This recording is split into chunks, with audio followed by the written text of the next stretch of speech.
You know, 45 minutes for a music session always feels like 20. It falls short. You want to use to good advantage every minute and have a positive impact on your students. Here are 5 tips I learned from other people, from books and my own experience that will help you with time efficiency, resource organization, and a positive mindset. Tip number 1. Embrace mistakes instead of correcting them. Let's listen to one of the best bassists and music teachers in the world, Victor Wooten. Here are a few keys to follow in learning or teaching music.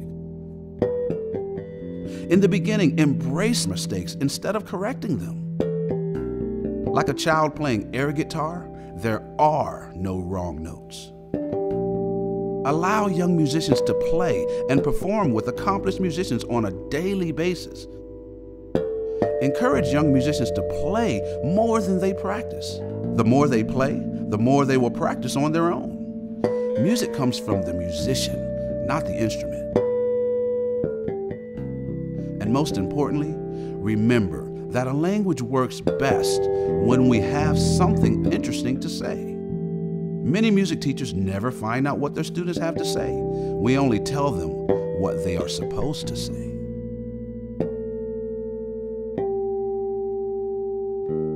A child speaks a language for years before they even learn the alphabet. Too many rules at the onset will actually slow them down. In my eyes, the approach to music should be the same. After all, music is a language too. As teachers, we want the best results from our students, feeling proud and feeding our ego when we talk about them. Truth is, if we want them to shine, we gotta let them fail sometimes through their imperfect playing. Victor said it, the more they play, the more they practice, the better they become. Tip number 2, play the audience. This comes from what I've seen Bobby McFerrin doing, and it applies perfectly to music teaching. He knows his audience and plays with them on the spot, without previous practice. Well, he's a professional, but it fascinates me how both teacher and learner blend together. So get to know your students by spending time with them in their recess. I used to play football with them on sunny days and board games on rainy days. And believe me, your experiences in class will level up as they will be more active in their learning process. Tip number 3, choose to be satisfied, from the great Ali Abdaal. He talks about productivity and getting things done by the end of the day and being satisfied with the results, which are the outcome of the hard work.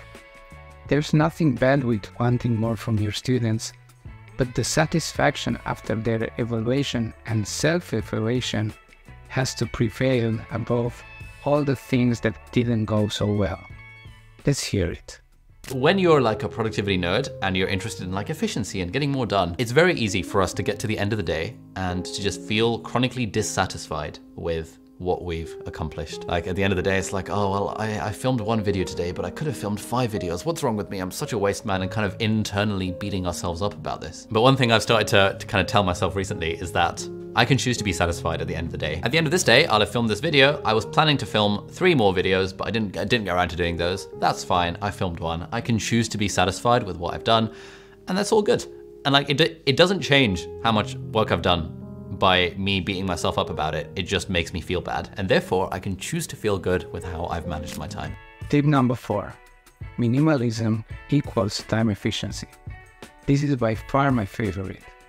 There's a quote from the book Digital Minimalism that says, minimalists don't mind missing out on small things, but what worries them much more is diminishing the large things they already know for sure makes a good life good. In other words, keep your teaching space clutter-free by organizing instruments, music stands, and teaching aids you need and know for sure you use. I have a designated area for each instrument and use storage solutions like shelves and bins and hooks to keep things tidy and minimalist. If it's not useful, it's not there. It can be applied to all things, digital or physical. Simple hacks like having the instruments you need in the same position on the shelves as you like them to be while playing helps a lot because short physical movements avoid wasting time. Besides, a clean and organized space creates a positive teaching and learning environment. Tip number 5. Visual lesson planning. I bet you've heard about visual thinking. It refers to the cognitive process using mental imagery and visual representation to understand and communicate ideas. It can be particularly effective because visual representation can often convey information more quickly than text-based communication. So what I like to do is I go to Canva and search for minimalist drawings that represents the activities I planned and put them in a big weekly chart. If I have to go through an instrumentation, I use a xylophone. If it's a choreography, I use a radio CD player, and so on. You will want to make it big and visible so it's easy and fast to understand what is the next thing you'll do with your students. That was it. If you arrived at the end of the video, don't feel overwhelmed and think about applying all these at once, but rather choose one and implement it on your teachings. Let me know in the comments which one is your favorite, and see you on the next video.